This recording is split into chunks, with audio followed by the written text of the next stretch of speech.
c'est un banc des souvenirs. C'est le banc des souvenirs, on a déjà vu ça en Suisse. C'est un endroit où on pose ce banc, pas forcément connu. L'endroit peut être dans la forêt, dans un endroit où personne ne va. Là, on a décidé de le mettre à l'Aiguillette parce qu'il y avait les croix d'Aiguillette, tout ça, c'était sympa. Et moi, je suis content de faire ça. C'est symbolique, c'est un beau symbole. Et puis ça, comment, il n'y aura pas de nom marqué sur ce banc.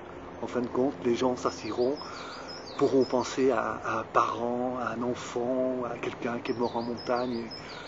Le symbole est beau et s'assiront là-dessus, sur ce banc, et ils verront et contempleront toute la chaîne du Mont Blanc. Voilà. Quand on regarde bien les chemins, moi j'aime bien les chemins, j'aime bien les vrais passages de chemin aussi. Il y a le vrai passage, après ça a été transformé parce que soit il y a eu des habitations, soit parce que les gens prenaient des raccourcis. Bon, après ça a été transformé en chemin, mais le vrai chemin passe pas à cet endroit-là quand même bien précis. Et quand on regarde les chemins, les empirements, des empirements, c'est incroyable le travail qui a été fait aussi, les renvois d'eau sur les chemins qui sont empirés, qui font, c'est énorme. Et puis quand c'était empiré aussi, c'est pas pour rien, c'est pour quand ils montent les animaux, pour pas que ça enfonce dans la terre, c'est pour tenir le chemin. On voit, il y a des restants de chemin, on voit des empirements, c'est beau quoi. Ouais.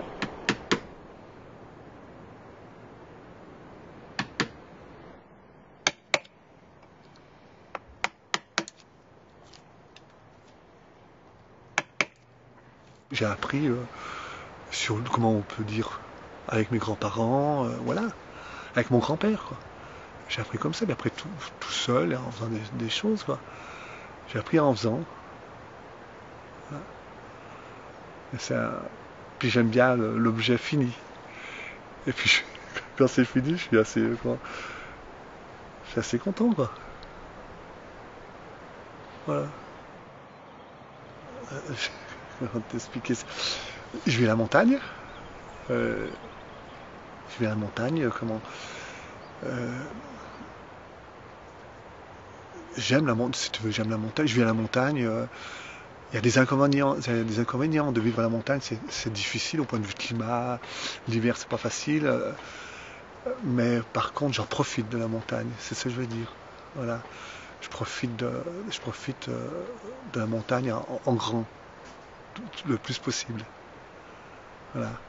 Et puis la montagne aussi, comme mes enfants, ma femme, on vit aussi par rapport à la montagne aussi. Notre vie, moi je travaille l'hiver au club des sports à Chamonix, je travaillais au club des sports à Chamonix au service compétition en ski, et puis piste, donc on vit de la montagne, quoi, des sports de neige. Voilà. Et l'été, je vis de la montagne. Moi, je vis le fils des forêts. Il y a les Ferrands. On apprend l'effort en montagne. Et la solidarité aussi, c'est vrai. Même pour nos maisons, quand on est construit, on s'aide, on se donne des coups de main. Ça aussi, c'est quelque chose de précieux.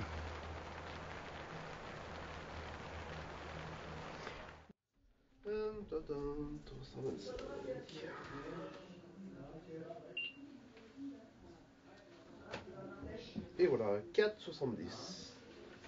S'il te plaît. Et merci. Merci.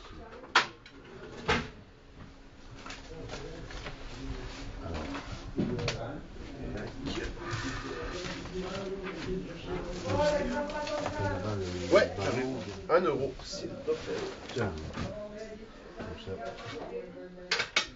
Merci Laurent.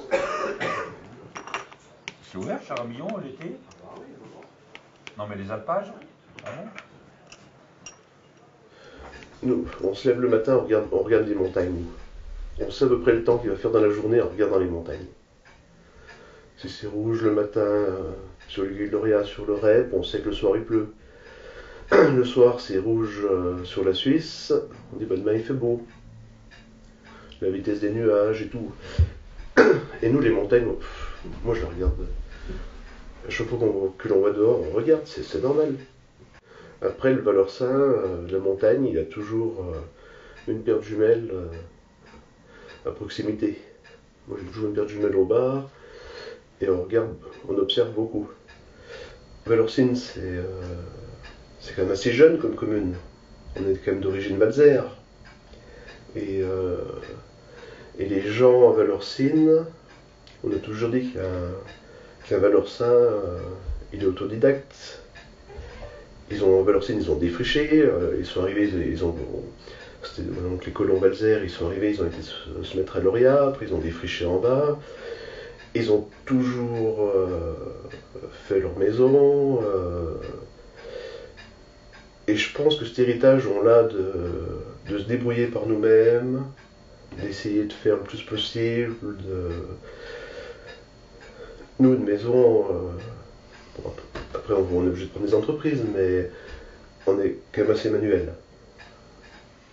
Moi, à la limite, je pense que dans la maison, on peut vivre plus d'un mois en autarcie, quoi. Parce que le congélateur, il y a tout le jardin qui est dedans. Il y a de la viande et du poisson, il y a des légumes. Puis nous, je pense qu'on se contente aussi de ce qu'on a.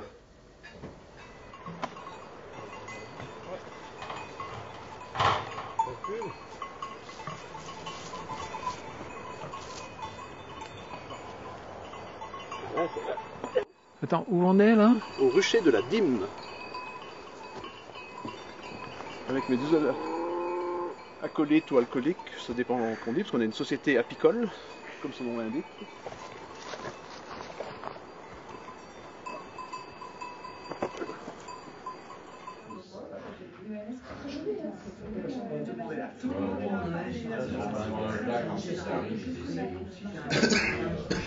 Alors François Guy, je suis très heureux de t'emmener à la Croix des Curieux. Pour moi, c'est un moment magique. La Croix des Curieux, elle est connue par tous les Valorcins, mais il n'y a pas de chemin pour accéder. Donc il n'y a que les anciens qui venaient ici, qui viennent encore. Après notre génération à nous, quand on était petits, quand on montait à Lauria, on venait faire un tour ici l'après-midi, donner un coup de jumelle en bas, regarder ce qui se passe. Mais maintenant, il n'y a que les gens qui connaissent qui viennent la voir.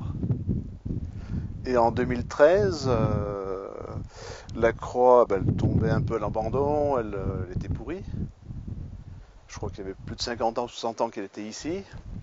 Et donc, je ne savais pas trop quoi faire, donc je l'ai refaite.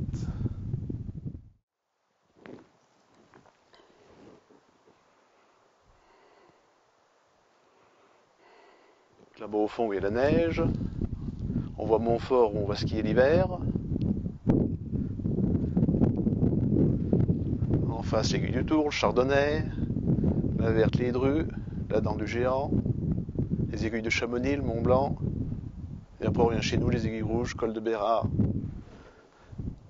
l'Aiguille de Lauria. Puis derrière nous, la chaîne des Perrons, qui est magnifique.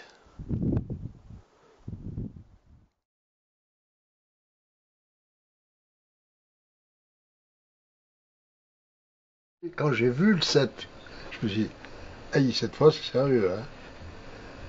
Là, jusqu'alors, on avait du temps. 50 ans, ouf, il y a 60 ans, oh, il y a encore. Et là, 7, tu dis, ah, c'est plus la rigolade là. Il en reste plus tellement devant. Hein. Le prochain, c'est peut-être 8 si tout va bien. Parce que petit, mon père m'emmenait dans la forêt faire des coupes. On faisait des bûcherons, parce qu'on avait besoin de bois pour chauffer déjà. Donc, à peu près chaque année, on allait couper quelques arbres secs. Il demandait aux gardes forestiers, par exemple les séchons qui sont là-haut, blancs là.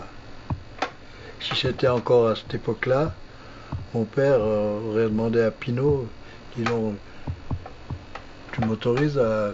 Tu vois, il y a un ou deux séchons là. Et puis il aurait dit sûrement oui. Et on aurait été couper ces arbres là, les mettre en bas à l'automne, et les faire descendre par les couloirs là, pour en faire du bois à brûler. Bien sûr, ouais.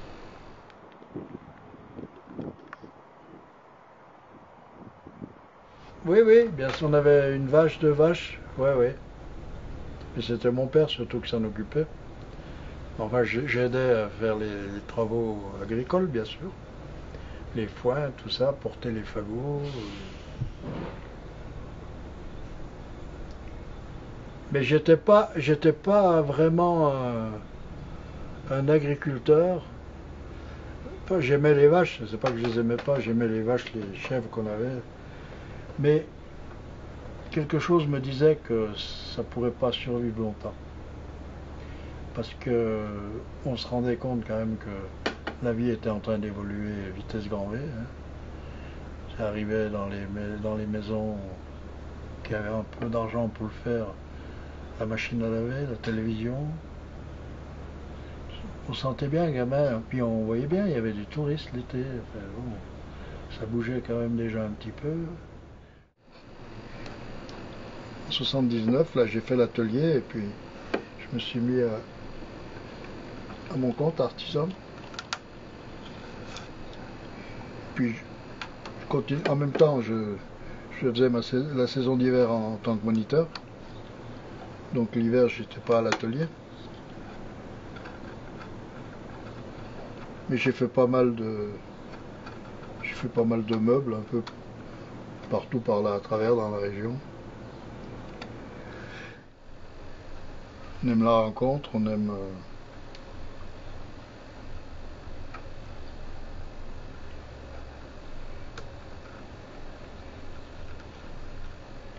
moi en tant que moniteur de ski dans mon métier par exemple, quelqu'un qui arrivait que je prenais le lundi, si le samedi il repartait comme il était arrivé, ou presque comme il était arrivé, c'est que j'avais pas fait mon boulot. La personne elle devait être changée.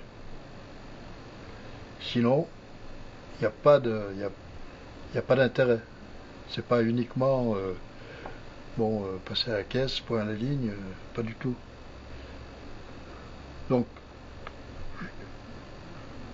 partout ça a été un peu comme ça, hein, que ce soit pour ça, pour le commerce, c'est pareil. Je sais pas.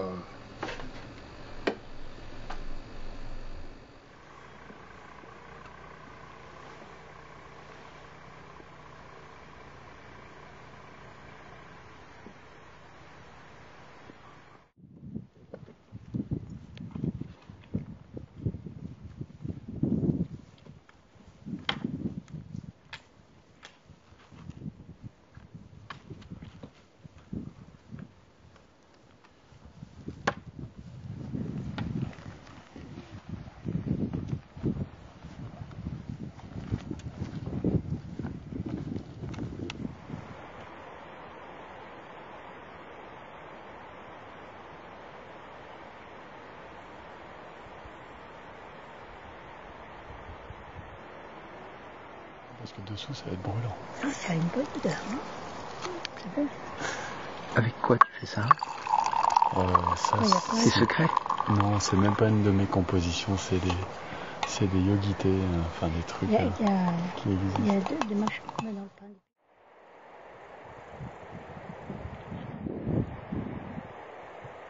Aujourd'hui, même à travers d'autres activités que peuvent être le yoga, que peuvent être l'histoire, même le patrimoine, puisque c'est une de mes activités aussi. Je suis accompagnateur en montagne, mais je suis aussi guide du patrimoine sur Valorcine, donc ça me permet de relier tout ça par la marche, qui finalement est la chose pour laquelle l'homme est fait. La marche n'engage aucun traumatisme et peut permettre, bien sûr, à celui qui peut marcher, d'avancer tranquillement, mais d'avancer surtout longtemps.